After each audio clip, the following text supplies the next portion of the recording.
Au sommaire de ce journal, retour sur l'actualité politique au Burkina Faso en 2018. Une actualité qui aura été beaucoup mouvementée. L'année qui s'achève a été marquée par le nouveau code électoral, la crise à la CENI et aussi la création de nouveaux partis politiques. La rétrospective politique au Burkina en 2018 à suivre dans ce journal. Au Brésil, Jair Bolsonaro, investi 38e président de la première puissance de l'Amérique latine.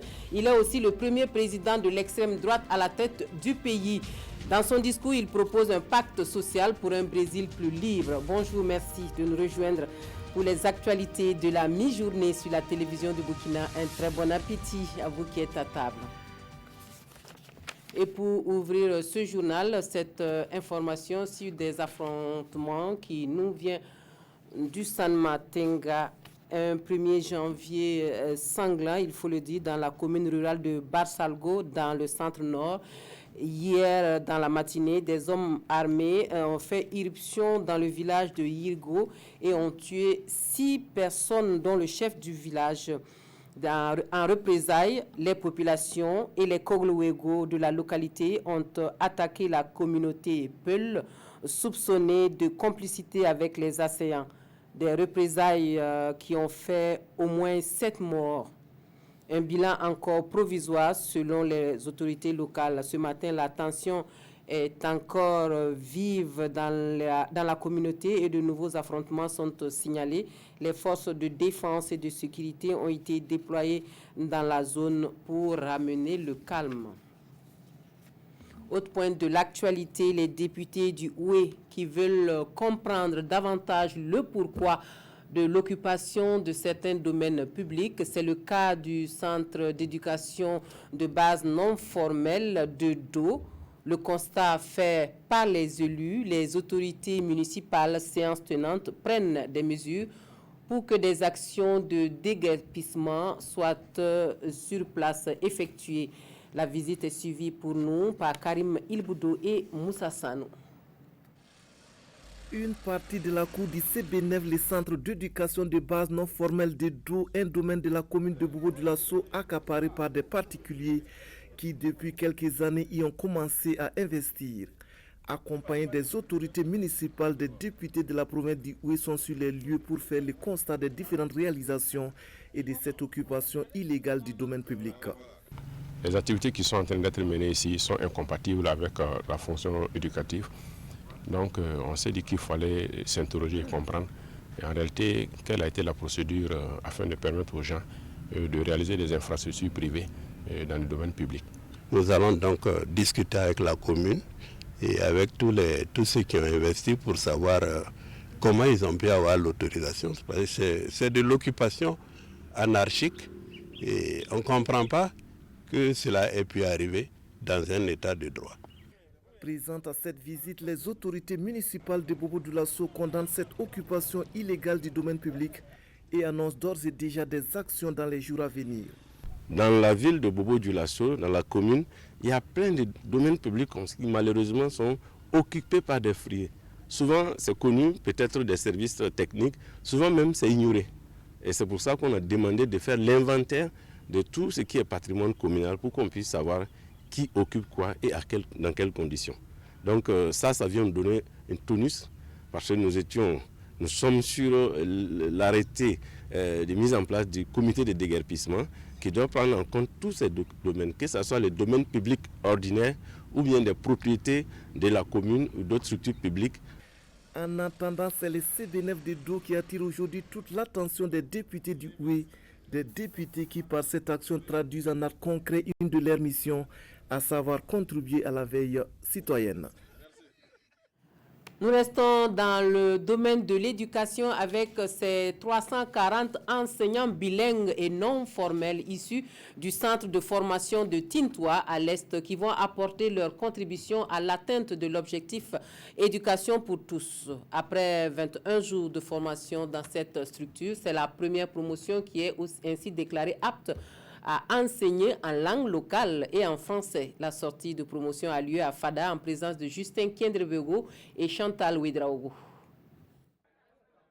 340 nouvelles compétences pour étoffer le personnel de l'enseignement bilingue et non formel. Ces nouveaux enseignants ont été formés par le Centre de formation des acteurs de l'éducation de base Tintois avec l'appui de ses partenaires. La base du système éducatif, c'est les hommes. Lorsqu'on a des hommes qualifiés, on est apte à avoir des personnes formées de qualité. On a outillé ces acteurs-là qui, pour la plupart, ont déjà eu leur cap au niveau des écoles de formation. Donc ils ont pu vraiment renforcer leurs compétences dans la maîtrise de l'enseignement de la langue nationale et aussi du passage de la langue nationale au français. Désormais, nous avons en tout cas des ressources à même de faire un travail de qualité sur le terrain pour nous aider en tout cas à atteindre l'éducation pour tous. À l'issue de 3 semaines d'apprentissage, les apprenants ont acquis des connaissances en matière de transcription en langue locale, des notions de pédagogie et d'andragogie, ainsi qu'en entrepreneuriat.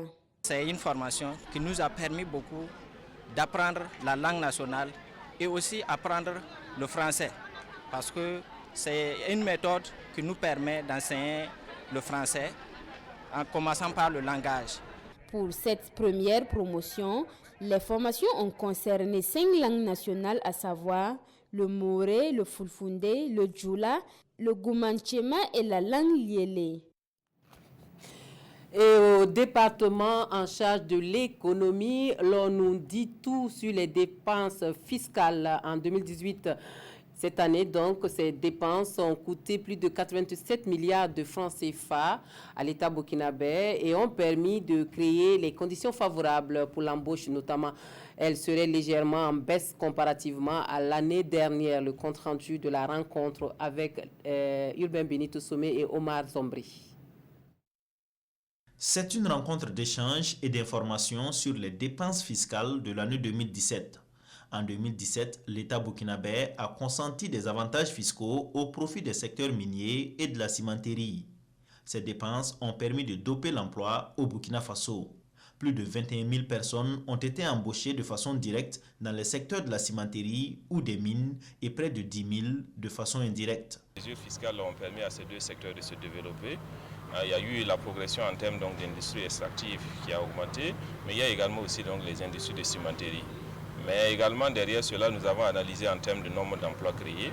On a constaté une évolution significative en termes de nombre d'emplois créés, que ce soit au niveau des cimenteries, que ce soit au niveau des mines. L'impact également se ressent à travers effectivement le montant d'impôts payés, que ce soit au niveau local, des impôts locaux, que ce soit également ce qui est reversé directement au niveau du budget de l'État. Généralement, ces mesures sont accordées à des investisseurs, donc aux entreprises qui créent de la valeur, de la richesse et qui créent des emplois. C'est des industries en général. Au cours de l'exercice budgétaire 2017, il est à noter une légère baisse des dépenses fiscales. Les résultats montrent que pour l'année 2017, les dépenses fiscales se chiffrent à plus de 87 milliards de francs CFA contre 92 en 2016, soit une baisse de 5,76%. Elle reparle du mois de décembre, mois de distinction et de récompense aux citoyens pour leur contribution au développement de la nation. La tradition est respectée au ministère en charge de la culture. Des personnes physiques et morales reçoivent des distinctions honorifiques en guise de reconnaissance pour leur travail. Reportage Nongba Kouda, Pascal Kane.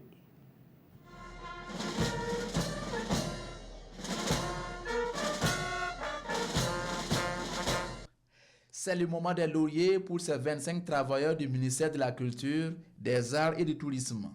Durant leur carrière, ils ont fait preuve de rigueur et de détermination dans l'exécution des tâches qui leur sont assignées. Une détermination reconnue par l'État qui les décore aujourd'hui. Ils sont 4 à recevoir la médaille d'officier de l'ordre du mérite, 21 la médaille du chevalier de l'ordre du mérite. Des moments de joie et de reconnaissance. J'ai des sentiments de joie, bien évidemment. Voilà, quand tu fais un travail, ce travail est reconnu, c'est vraiment, ça te fait motivant. Et je n'ai que des mots de remerciement à l'endroit du ministère des Arts, ministère de la Culture, des Arts et du Tourisme, pour cette distinction. Aussi, cette médaille est dédiée à ma famille, à mes collègues d'édition citoyenne. Je n'oublie pas aussi vraiment ceux qui m'ont formé, mes formateurs. C'est une grande émotion de voir que nos autorités ont pensé à récompenser des acteurs et j'en fais partie. Je suis honoré et c'est toute mon équipe qui est honorée parce que quand on est ici présent pour recevoir une médaille, il y a une équipe derrière, une équipe forte qui a fait un travail, des femmes et des hommes qui ont fait un travail important. Pour le ministre en charge de la culture et du tourisme, il est indiqué pour l'État de reconnaître les mérites de ceux qui se distinguent par leur travail. C'est également une invite à faire mieux et les autres à emboîter le pas. C'est une reconnaissance du mérite de ses collaborateurs et de ses partenaires qui, au regard des nombreux défis auxquels le ministère est confronté, s'échinent chaque jour à porter haut le rayonnement culturel, partant de là aussi le rayonnement touristique du Burkina Faso. Ces jours-là, amis, collègues et parents sont là pour être témoins de ces moments de joie et de reconnaissance. Au Burkina Faso, l'année 2018 aura été marquée au plan politique par l'opposition et la majorité qui étalent au grand jour leurs divergences sur la gouvernance. Ainsi, le nouveau code électoral qui prévoit la CNIB et le passeport comme les pièces uniques admises comme seuls documents administratifs légaux de votation, la crise à la CENI et la naissance de nouveaux partis politiques sont quelques faits marquants sur la sphère politique au Faso en 2018. La rétrospective politique avec Draman Guéné. Je constate qu'on a tendance à mettre des lois d'extrême importance au niveau des sessions extraordinaires. C'est l'opposition qui a bloqué jusqu'à ce que nous avons fini les 3 mois, ça que nous puissions donc introduire la loi. C'était le 30 juillet 2018, une journée chaude à l'Assemblée nationale. Sur la table des députés, le nouveau code électoral. La nouvelle loi prévoit uniquement le passeport et la CNIB comme document de votation et les ambassades sur le bureau de vote à l'étranger. Exit alors la carte consulaire pour les Burkinabés vivant à l'étranger. Les parlementaires de l'opposition claquent la porte. Ils accusent le pouvoir de prendre en otage le vote des Burkinabés de l'extérieur. Vite, la crise à l'Assemblée nationale contamine la CENI. Les commissaires de l'opposition accusent le président Newton Ahmed Bari d'adopter une position grave sur les sujets de la plateforme d'enrôlement et des documents de votation. Dans leur mémorandum, ils traitent le président de la CENI de gestionnaire en solo. Une crise interne qui a atteint son paroxysme avec la rumeur d'une démission du président Bari. Tous sont debout parce que notre pays est en danger. Tous sont debout parce que notre pays est en train de vaciller. 29 septembre 2018, l'opposition déclenche la première marche-meeting contre le régime du président Roch-Marc Christian Kaboré. À Ouagadougou, l'opposition démontre son union tous contre la gouvernance du MPP et de ses alliés. Plus tôt, le 2 mai, encore une décision impopulaire du pouvoir aux yeux de l'opposition. Après le Conseil des ministres du jour, le gouvernement adopte la délocalisation des conseils des ministres dans les 13 régions. L'opposition s'indigne et parle d'une balade ministérielle et de campagne politique avant l'heure. Malgré le soutien des partis au pouvoir, l'exécutif burkinabé ne s'exécute pas. La décision d'aller au contact des populations par le biais des conseils de ministres reste lettre morte. 2018 a vu aussi s'agrandir le paysage politique burkinabé avec la naissance de nouveaux partis. Le 11 février, Maître Ambroise Farama ouvre le bal. L'OPA-BF, l'Organisation des peuples africains, section Burkina Faso, est née. L'ancien militant de l'UNUPS quitte le groupe et s'affilie à l'opposition. Autre militant de l'UNUPS à faire défection, Justin Sommet. Le 28 avril, il proclame le PUR, le Parti progressiste uni pour le renouveau. À la même date, le docteur Aristide Ouedraogo crée le FPR, le Front patriotique pour le renouveau, avec des dissidents de l'ADF-RDA et du parent. Le 9 août, Élisée Kemdé, resté dans le silence après son exclusion de l'UPC, refait surface. Il porte l'URD, l'Union pour la République et la démocratie, sur les fonds baptismaux. Actualité hors de chez nous. À présent, au Brésil, Jair Bolsonaro, investi président, appelle à un pacte national pour, dit-il, libérer définitivement le Brésil du joug de la corruption, de la criminalité, de l'irresponsabilité économique et du carcan idéologique. Le tout nouveau président préconise donc un vrai pacte entre la société et les pouvoirs exécutifs, législatifs et judiciaires. L'ancien capitaine de l'armée, âgé de 63 ans, a prêté serment hier et devient officiellement le 38e président de la première puissance d'Amérique latine. Jair Bolsonaro arrive officiellement au pouvoir au Brésil. Le chef de l'État issu de l'extrême droite a été investi ce mardi à la tête de la première puissance d'Amérique latine. Cet ancien gradé de l'armée, nostalgique de la dictature, devient le 38e président brésilien. Il a prêté serment à la Chambre des députés à Brasilia lors d'une cérémonie boycottée par la gauche. Nous faisons face à un défi de taille, affronter les effets de la crise économique et du chômage record, l'idéologie martelée à nos enfants, la dénaturation des droits humains et le délitement de la famille. Nous proposerons de mettre en œuvre les réformes nécessaires, de mettre en place les infrastructures, de réduire la bureaucratie, de simplifier, d'éliminer la défiance et le fardeau de l'État qui pèse sur ceux qui travaillent et produisent. Le Premier ministre hongrois et eurosceptique Viktor Orban est venu féliciter cet inconditionnel de Donald Trump dont il partage le goût de la provocation. Le secrétaire d'État américain Mike Pompeo avait lui aussi fait le déplacement, tout comme le chef du gouvernement israélien Benjamin Netanyahou. Et puis, mission accomplie pour la sonde New Horizons aux États-Unis. C'est avec soulagement que les scientifiques de l'Agence spatiale américaine apprennent que la sonde avait survécu au survol de l'Ultima Thule. Les données récoltées par l'appareil volant devraient pouvoir aider à mieux comprendre l'origine du système solaire. Pour la NASA, l'année 2019 commence en beauté. Avec soulagement, les scientifiques de l'Agence spatiale américaine ont appris que la sonde New Horizons avait survécu au survol d'Ultima Thule, dont voici le tout premier cliché.